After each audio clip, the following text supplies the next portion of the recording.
eczema is a tough condition to have physically, but also psychologically as well. It affects up to 15 million people in the UK, with the most common symptoms being dry, itchy and cracked skin. About 1 in 5 children, about 1 in 10 adults in the UK are affected by it, and around a third of those with eczema have either moderate or severe symptoms. As yet, there is no cure for it. Let's talk about it more with Dr. Emma Craythorne, who's a consultant dermatologist. Emma, thanks for your time this morning. Morning, Emma. Morning, hi. Morning. Thanks for joining us this morning. Tell us, what is eczema? How does it develop? So eczema is it's a very chronic, in other words, long-lasting condition of the skin that's usually caused by inflammation, and it tends to develop in childhood. So, 80% of the cases that we would see would be in somebody who's under the age of 2 years old. And it tends to go through episodes where it's not so bad at sometimes, and then some things might trigger it off so that you might get a flare. So we call this a remitting and relapsing course.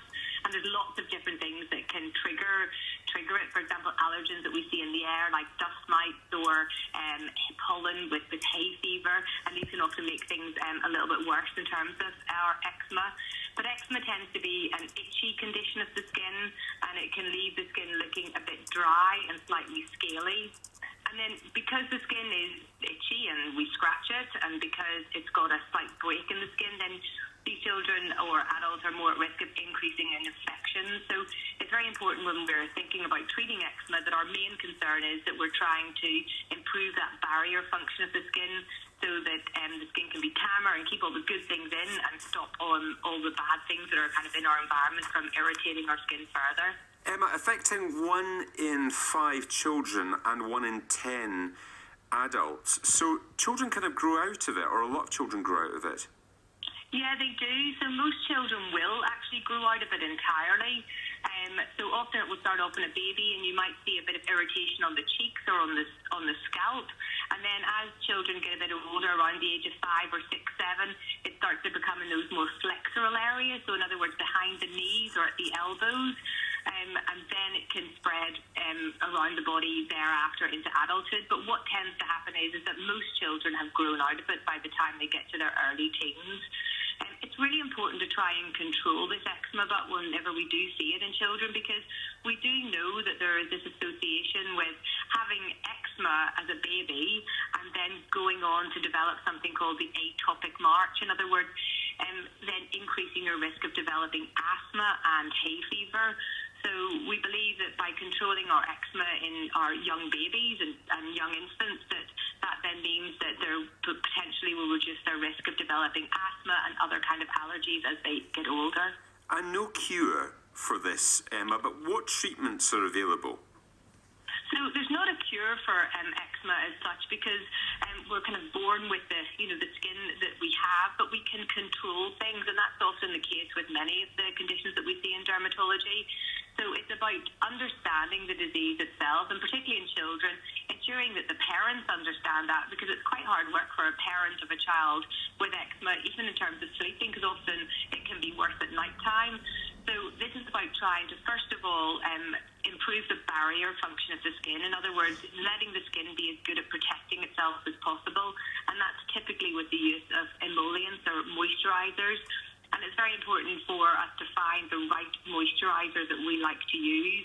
Often we'll be given a moisturizer, no, it doesn't work, or we don't like it, but there's so many out there, and it's about finding the right one that you like to put on your skin and that you will put on your skin on a daily basis.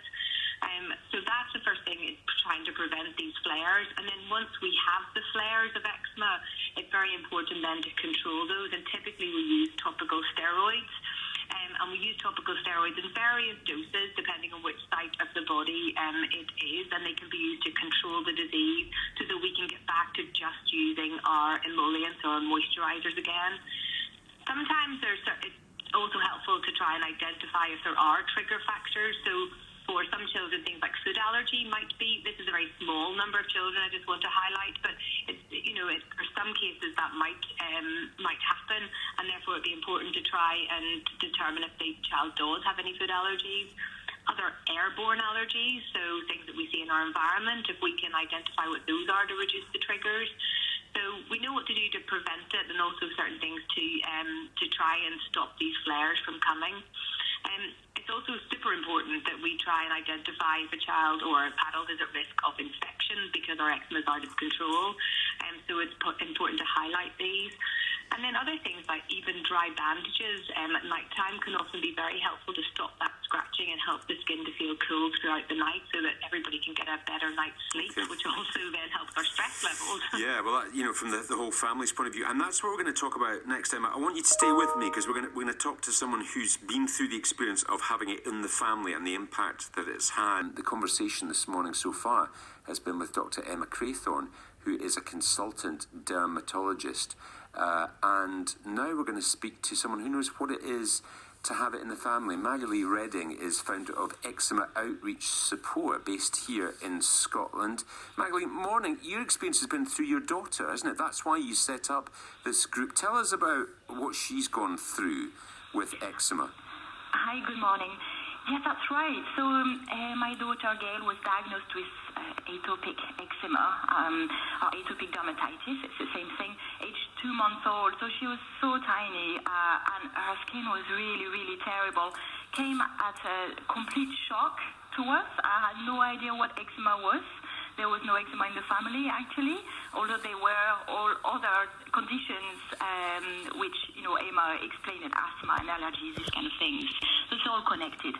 And so we went on our journey of trial and error with creams and bandages and seeing the dermatologist and trying to control the flares, which actually we failed at most of the time. So I think you're right to say that it is a misunderstood and maybe underestimated condition in terms of its impact on life and the whole family, because when you go and pick up your infant baby and there's blood on the sheets because they've been scratching so much, they've been bleeding at night and not sleeping, obviously. You're so tired and despairing and really sad to see your baby in such pain. So it has an impact on all aspects of life, physical, emotional and social. It does have a big impact on everyone. In terms of how the medical system is set up at the moment, what was your experience with the GP? Were they able to give you the help and support that you needed? So what I'm finding to my own experience and the charity, obviously, is that there's a lot of inconsistencies, and I'm afraid, between GPs and health boards. And it's a matter of finding a GP that has a special interest in dermatology, because unfortunately there is very little dermatology training for GPs at the moment. And so you end up feeling a bit like a guinea pig sometimes, to be honest, trying all sorts of methods and creams, which in a way it's right to do. You should find the right treatment for you, but you can lose confidence in the treatments you're given by your GP. And so many families are therefore referred to secondary care, meaning, seeing a dermatologist or dermatology nurse, which is hugely helpful. But I think a lot more could be done in terms of training GPs so that you don't have to go and see a dermatologist. Did you try any alternative treatments along the road? It's funny you're asking that, because I'm quite scientifically minded, and yet I was so frustrated and in despair about my daughter's eczema that I actually did try all sorts of things. I tried Chinese herbs, homeopathy, chiropractic on my baby. I mean, all sorts of things that obviously were not risky, but they did not work. And you would try anything when you're not feeling like you're managing the skin, Of course, any parent would in those circumstances. And that was partly what led you to set up your charity and your support group, wasn't it? To try and give some guidance, because there is so much misunderstanding around it. Yes, the guidance about the treatment is so important, and finding reliable information that actually is going to be the right treatment for you. But, I've got to say, I set up the charity to get the support from others and give support as well. So this isolation that you feel when you deal with this condition that is misunderstood is huge, and it's terrible, and it can lead to depression, and you have already low self-esteem and confidence dealing with this struggle by yourself. finding other families in the same situation is a godsend. And that is why we set up the charity, to create a network of peer support and share reliable, trustworthy information, but also for the children to see that there are other kids suffering with eczema and they're not freaks, you know. You hear kids say, oh, I feel like I'm a monster, I hate my skin, nobody else is like me. And it's not true, you just have to meet them. Because that's the other side of this, isn't it, Magali? That there's the physical side of this, but there is in an image-conscious world in which we live, with every child of a certain age seems to be on Instagram and posting videos and TikTok videos and obsessed with how they look. To have this condition makes it doubly hard. Yeah, that's right. I was speaking to a child with eczema from the charity the other day, and he was saying, I hate my skin, it ruins everything. And it's so sad to hear, isn't it? What do you say to that? What do you say to that? I say that, one, find your support network. Do you have good friends? That is so important. That's what we hear from kids who cope. They have good friends, and they have a champion, maybe an advocate at school, a teacher who really gets what it's like to have eczema, and raises awareness of eczema in the classroom, things like that. And meet other kids with eczema, join the charity and go to our events to see that you're not alone. Now, next is really take charge of your own, because when you hit the teenage years, it's hard enough, isn't it, to deal with your emotions and hormones. And so it's easy to disengage from the eczema because you've had enough. You don't want to deal with it. However, you have to. And that's how we step in and help teenagers accept that they have this long-term condition and they have to self-manage now. Really difficult for parents too to let go. You've been putting those creams on your child for 6-7 years, and all of a sudden they have to do it themselves. And then they transition to adolescence, and they really have to take control of their triggers, what they're going to eat and what they're going to do, and their relationships. It's a minefield, so the support is absolutely crucial. Yeah, your daughter's 14 now. How's she doing, Magali? She's doing really well, but unfortunately, I thought she had grown out of eczema, right? When she was actually 6 or 7, like Emma said. But it's come back in the last couple of years in high school. I don't know why, through stress, or I really don't know.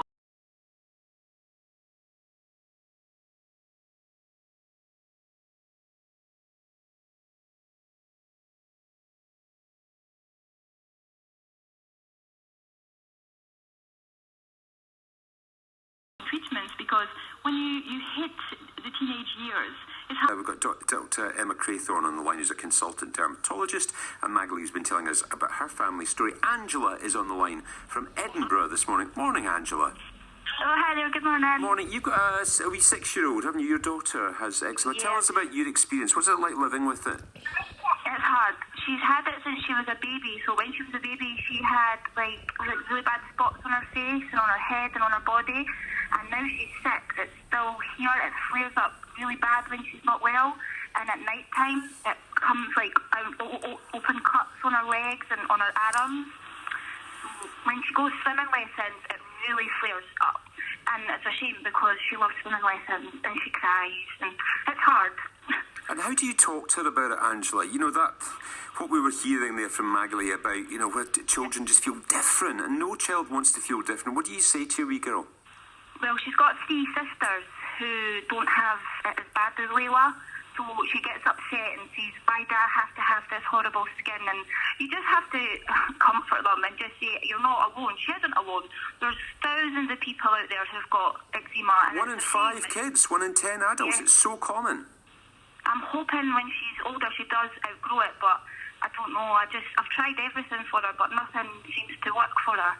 So I need advice, really. Yeah, right. Okay, let's see if we can help this morning. It's difficult, of course, without seeing Layla. But Emma, listening to that, what maybe suggestions could you have for Angela? Okay, so obviously it's very difficult without seeing her, but I can imagine you've given a really nice description to you to work with. The thing is, I suppose the very first and most important thing is to think about what she's being washed with. So if she's got these cuts and things on her legs, then what we really have to do do is try and prevent her from getting any infection that might become a systemic infection, because any touch that you get from eczema, that's just a little entry point for bacteria and things to get into. So things like, I often would suggest you use something called Dermal 500 as a wash. So that's a very, very easy thing to use. It's quite gentle on the skin. It also slightly moisturizes, and then it protects the skin from any bacteria. So that's a good thing to consistently wash with. And then afterwards, it's about trial and error of trying to find the right moisturizer for your skin. I mean, I don't know if I can say brands or names or anything like that. I don't know. Can I do that? Go on, once. You can mention it once. So I mean, the ones that I would recommend would be CeraVe, so CERAVE. You can just buy it in the big tub off. It costs about £5. And it's putting that on when you get out of the bath or the shower. So even while the skin is still a little bit wet, just... So stay with us both. They don't really like that feeling of the moisturiser on their skin. So when they come out, just put it on very quickly and then just pat it dry. And then you can do that again, perhaps before bedtime. But the Dermal 500 is very helpful. And then that moisturiser. Another good moisturiser I love is the Aveeno Eczema Baby Therapy. It's quite difficult to get a hold of, but if you can get that one, it's also good. So I really haven't had anybody who hasn't liked one of those two treatments. And then it's about finding the right steroid, because it doesn't need to be used all the time, but when you have a flare, a steroid cream really needs to be used, or a steroid ointment we prefer, every day for a couple of weeks to get things under control. And then what sometimes happens is that Saturday just becomes the steroid day, so you don't do it all week whenever the skin is pretty good, but you can just do it once a week on the Saturday on those areas to keep everything at bay. And then a good thing using the steroid. Sorry? Oh, sorry, I've been using the steroid cream, but it's not taking it away at all. It's just really swear. Steroids come in different strengths, and it depends on what strength that you're using. So it probably would need to be, if it's not clearing it and you're using it every day, that it does need to go up. And normally an ointment is better than a cream, but it needs to be a stronger one. So some of the stronger ointments that we have, so things like an Elicon, for example, 300 times stronger than hydrocortisone. So you need to get the right steroid, and you need to use it for a short amount of time, get things under control, and then pull back on it, and maybe just, if things are still flaring, using it, maybe once a week. Okay, let me bring Magali Redding into this as well. Emma, she's from the Eczema Outreach Support Group. Just in terms of the kind of psychology and talking to Layla about this, what would your advice be, Magali, to Angela? Yes, I think she should find somebody to talk to, like I needed myself at the time of setting up the charity. It really helps to, one, see your dermatologist or your GP, but also find somebody for the emotional support and the encouragement, because it's really tough, especially if you're sleep deprived. Really is hard dealing with severe eczema daily, and also dealing with those flares. And I hear that you're not feeling that you're on top of it, the treatments are not working, and that means that the treatments are not right. And I completely agree with Emma. You need to go back and say, look, I don't think that's working, we need something else. But also speak to someone else who just understands the struggles and meet other families. Angela, do you know what we'll do? We'll hook you up with Eczema Outreach Support off air as well, and hopefully that will give you some help moving forward to this. Best wishes to you and me, Layla, as well. Thank you very much indeed for calling in. 08085 92 95 00 if you've gone through this, if you're going. A question, Emma, from Graham in Argyll. The skin on my hands is continually cracked, itches, seems unable to heal despite using cortisone treatments and ointments prescribed by the doctor. Sorry, I'm unable to phone in and tell you more, but can you help? What would you say? So I suppose, again, something like that is that we need to remember that the steroid is not the treatment in most of these situations. The steroid is the extra thing that we can use, and it's about trying to improve that barrier function of the skin on the hand. So if things are very cracked, we've got to think, is there something else that's irritating? And it depends on what kind of job that you do, or is there something that's an allergen that you're in contact with that might be setting up an inflammatory process? It's about looking at the skin elsewhere to see if you can get hints of disease elsewhere that might tie in so you get the right diagnosis. So with all of these things, It's about looking at the hands, yes, but it's about looking at all of the skin so that you can get the exact diagnosis. And once you've got the exact diagnosis, then there are the treatments that should be effective. Because in this case, with the cracked hands, it might be eczema, but it might be psoriasis, or it might be an allergen, or, so it can be lots of different things to cause just the cracked hands. Great. All right, let's go back to the phone lines. Graham is in Inverness this morning. Morning, Graham. Good morning, Stephen. How are you doing? I am fine. Tell us about you, though. Tell us about your experience. Yeah, well, I'm 41 years old now. I've had eczema on and off all my life, really. And when I was younger, I was around 30 years ago, my parents were told that it would come back every 7 years, and that's what made me kind of prompted to phone in, actually. It was a couple of callers ago, the mum of the 14-year-old girl who was saying it went away, but then it's come back. That would kind of correlate with that. And for me, it was just to say that each time it came back a little bit less harshly than the time before. So it wasn't 7-year cycles, really. I think 30 years ago, I don't know how they knew that now, or how they knew that so well at the time, but it was really good. And for me, the one thing that I try to do now, it's all about that other stuff, like drinking plenty of water, make sure your water intakes, like all the stuff that's for general health seems to have an impact on my skin now, in general. So it's things like avoiding processed sugars and just ensuring the diet of reasonably balanced diet and plenty of water, really. And how are you now? How are you right now, Graham? I'm absolutely fine. Absolutely fine. I've got nothing at all on me at the moment. So, but when I was younger, I used to have, when I was born, I had a thick black head of hair, which I scratched out as a baby, and subsequently had very thin hair after doing that.